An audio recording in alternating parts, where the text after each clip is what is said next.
RC One TV vous est présenté par rcteam.fr, le spécialiste de l'automodélisme, et hobbycenter.fr, le spécialiste du 5e. Bonjour et bienvenue pour ce 4e épisode de RC One, l'émission du modélisme radiocommandé. Voici tout de suite le sommaire de ce numéro. Nous avons assisté ce mois au Grand Prix international de Pierrefeu du Var en TT1 8e et nous avons profité de la présence des meilleurs pilotes français pour leur demander quelques conseils de réglage pour faire la différence sur la piste. Nous avons également visité pour ce numéro les coulisses de RC Team, un site de e-commerce spécialisé dans l'automodélisme. Nicolas Rochon, le gérant, vous dévoilera sa sélection de produits pour Noël. Enfin, à quelques jours des championnats du monde de TT 8e en Argentine, nous nous sommes entretenus avec quelques pilotes français, membres de l'équipe de France. Le circuit du Vamp est situé dans un écrin de verdure sur la commune de Pierrefeu du Var, à une trentaine de kilomètres de Toulon. Ce club trentenaire organise de nombreuses compétitions régionales, nationales et un Grand Prix de TT 1 8e en fin d'année. C'est ce Grand Prix que nous avons couvert ce mois et qui nous est présenté par Didier Huet. Donc l'historique de ce Grand Prix, on en est à la 14e édition cette année.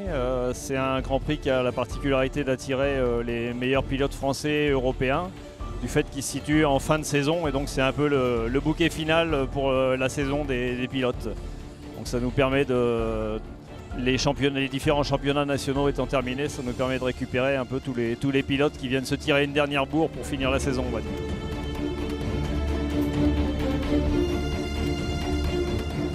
L'organisation et le déroulement de l'édition 2012 du Grand Prix ont été perturbés par d'importantes précipitations.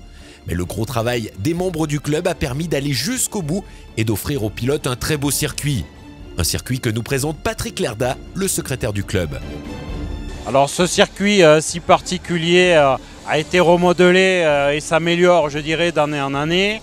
On a une terre qui a la particularité de ne pas coller aux voitures.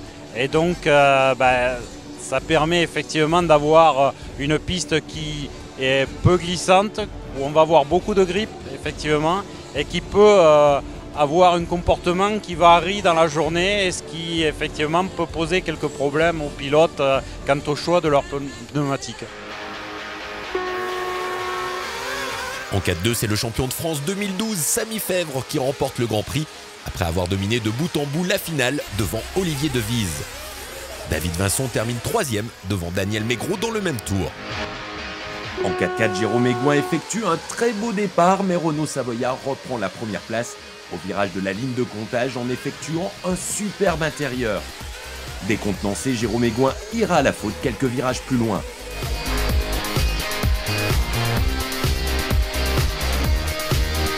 Renaud Savoyard peut prendre le large et effectuer la course en tête. Le pilote X-Ray effectuera une course parfaite, il ne fera que de fautes sur les 30 minutes de course.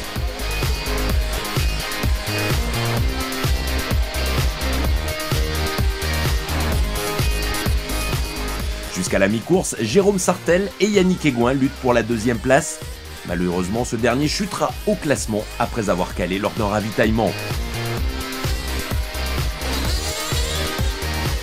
Jérôme Sartel peut prendre de l'avance et assurer la 2e place. L'écart avec Renaud Savoyard restera constant jusqu'à la fin de la course. Cette finale restera palpitante pour la 3e place entre Yannick Aigouin et le jeune espoir du club, Ryan Medjoubi. Le jeune Ryan assurera sa place sur le podium à moins de 6 minutes de la fin. Une très belle performance. Si vous voulez voir plus d'images de cette finale, rendez-vous sur notre chaîne YouTube officielle RC One TV.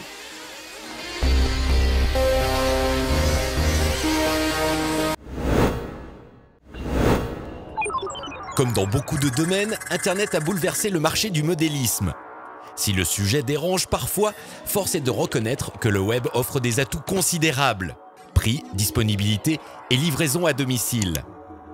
La France compte aujourd'hui de nombreux e-marchands, très professionnels, qui proposent des sites de grande qualité et des stocks importants.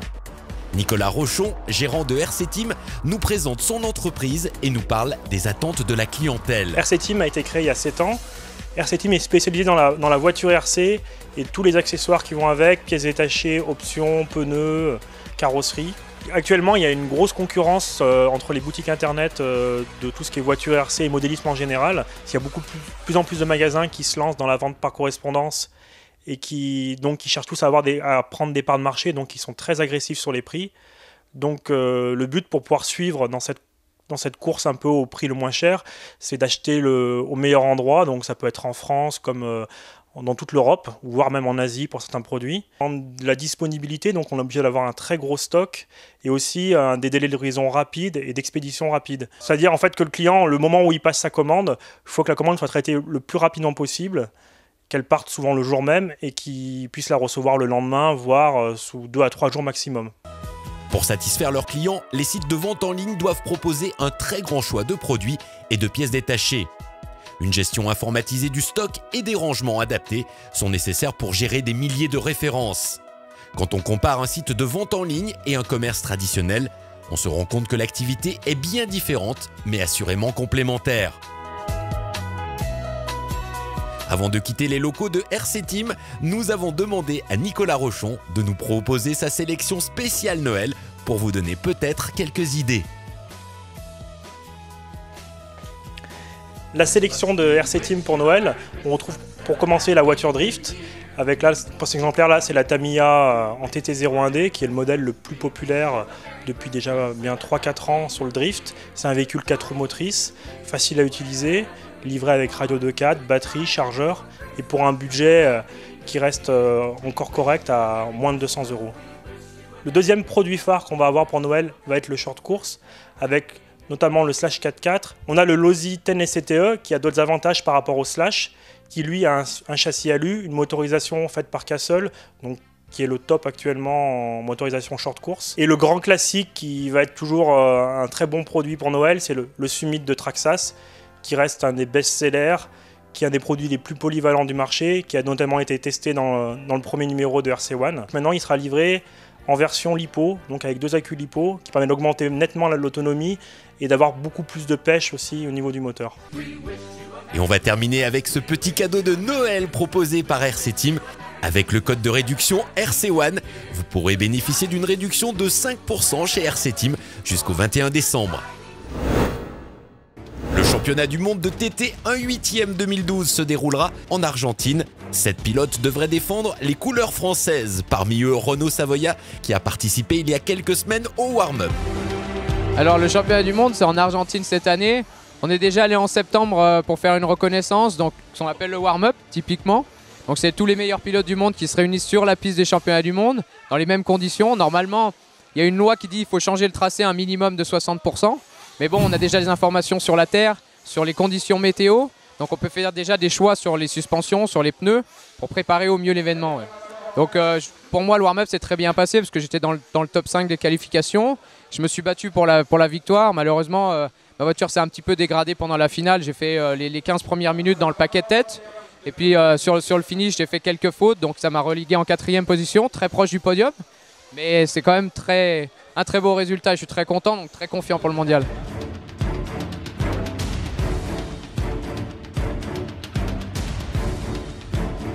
Jérôme Sartel, le pilote Agama, n'a pas participé au warm-up, mais il est confiant, une destination séduisante et une piste qui devrait aussi lui convenir. Je suis pas allé au warm-up de ce mondial parce que bon, au niveau timing et budget, ça collait pas avec ce qu'on avait décidé. Oui, effectivement, je suis renseigné par mes collègues qui y sont allés, Renaud, Yannick surtout, et qui m'ont donné des petites infos sur comment ça s'était passé, le voyage, etc., les problèmes qu'ils ont rencontrés à la douane, tout ça. Honnêtement, ça se prépare, c'est dans 3 semaines maintenant, ça arrive vite, et je pense qu'on est à peu près prêt. Après, on verra bien comment ça va se passer. Je suis un peu inquiet au niveau des douanes parce qu'ils ont eu pas mal de soucis là-bas. Sinon, au-delà de ça, le voyage semble quand même intéressant parce que j'aime beaucoup aller dans ce genre de pays, voilà, découvrir d'autres choses. Donc bon. La piste a l'air assez semblable à ce qu'on s'est trouvé en Europe, donc ça c'est bien pour nous parce qu'on est habitué dans les mondiaux à trouver des pistes très typées américaines avec beaucoup de sauts et c'est très difficile pour nous. Donc là-dessus c'est aussi quelque chose qui me met en confiance parce que bon, une piste qui devrait pas trop nous poser de problème. Bon, ça sera dur, hein, c'est un mondial, faut pas se leurrer, mais ça sera moins dur que sur une piste américaine. Voilà. Il ne reste plus qu'à souhaiter bonne chance à nos pilotes français, en espérant pouvoir les revoir très rapidement dans RC1 avec une médaille autour du cou. Nous avons demandé ce mois aux meilleurs pilotes français de vous donner leurs conseils pour bien régler votre voiture et être performant. Le premier à se lancer, c'est le triple champion d'Europe et de France, Renaud Savoya. Pour moi, la chose la plus importante, c'est les pneus, le choix des pneumatiques. C'est vrai qu'en fonction des conditions, en fonction du type de terre, on va plutôt préférencier une gomme plus souple pour les météos plus froides, une gomme plus dure pour les météos plus dures avec plus de grip, et puis adapter la taille du picot en fonction de la poussière. S'il y a beaucoup de poussière, on va plutôt privilégier un gros picot, pas beaucoup de poussière avec beaucoup de grip, un plus petit picot. Donc ça serait la première chose que je toucherais, qui est pour moi la chose qui nous tient à la terre. Pour Yannick Aigouin, le pilote 2 fois champion d'Europe et 7 fois champion de France, le réglage le plus important est celui de la radio. Oh, j'aurais dit que les premières choses à régler sont tout simplement le réglage radio, que les trims de direction, de gaz et frein soient cohérents. Ça veut dire que la voiture accélère pas au neutre, qu'il y ait du frein mais pas de frein au neutre, et puis que la voiture aille au droit avec des butées de direction qui soient cohérentes pour pas abîmer les cerveaux et toute l'électronique. Et c'est ce que les gens oublient souvent de faire, effectivement, et c'est vraiment la base de tout. C'est pour qu'une voiture aille droit, freine et accélère normalement, il faut juste que les cerveaux soient paramétrés comme il faut. Donc j'aurais commencé par ça. Pour Jérôme Aigouin, champion de France 2012, les réglages d'origine sont une bonne base de travail. Je pense que dans tous les kits, il y a une fiche de réglage que nous on appelle dans notre jardin une fiche de réglage passe-partout. Après, il y a en fonction des pistes ajuster soit les différentiels, soit les amortos. On va dire le point le plus noir de la voiture. Il y en a qui vont dire ça va être l'équilibre en entrée de virage ou en sortie. Si l'arrière passe devant, donc on va travailler d'abord sur les différentiels. Si la suspension est, on va dire, correcte. Si à la moindre bosse, la moindre ondulation, la voiture part sur le dos, ça sera les amortisseurs. Après, c'est dur de dire, il faut travailler d'abord sur ça, après sur ça, ça dépend de l'équilibre de la voiture dès les premiers tours de roue. Deuxième chose pour moi, ça serait les différentiels, parce que les différentiels pour moi c'est la chose qui s'adapte le plus au pilotage. C'est-à-dire que c'est quelque chose qu'on ne peut pas vraiment dire mets ce réglage là, tu seras sûr que ça sera bien. On essaye de commencer avec une base. Pour moi, des différentiels plus souples, ça apportera une voiture plus facile à piloter naturellement, et aussi qui sera plus facile et aussi plus performante dans les conditions de poussière ou avec des trous. Donc c'est vrai que pour débuter, on commence avec des différentiels petits. Mon setup de base, par exemple, c'est 5000 devant, 5000 au centre et 4000 derrière. Et pour moi, il ne faut pas trop partir dans les extrêmes. C'est-à-dire que si vous êtes dur, il faut que les 3 soient assez durs. Ou si vous êtes souple, les 3 soient assez souples. Mais on ne peut pas en mettre un qui soit naturellement beaucoup plus dur que les autres, parce qu'après, ça va créer un déséquilibre sur la voiture et ça va être compliqué à piloter. Il va falloir avoir fait quelques heures d'entraînement. Il va falloir avoir travaillé un petit peu sur le mental, ne pas avoir de pression particulière au départ, pas chercher à faire ce qu'on ne sait pas faire, se concentrer sur sa voiture, sa course, en essayant de faire abstraction un peu de ce qui se passe tout autour, les calages, le pilote qui vous accroche éventuellement ou autre, faire sa course et optimiser la performance, et puis en espérant que ce soit mieux que les autres. Vous voilà maintenant coaché par les meilleurs, des petits conseils qui vous permettront peut-être de monter sur les podiums la saison prochaine. Ce numéro de RC1 est terminé, nous vous souhaitons de bonnes fêtes de fin d'année et nous vous donnons rendez-vous en 2013 pour de nouveaux épisodes, et ce, dans toutes les disciplines du modélisme radiocommandé. Salut tout le monde, c'est Renaud Savoya, vous regardez RC1 TV. Faites comme moi, suivez toutes les infos que vous pouvez trouver sur le site internet. Moi je suis toujours dans l'avion ou entre deux jet lag et je vais toujours sur RC1, c'est toujours sympa.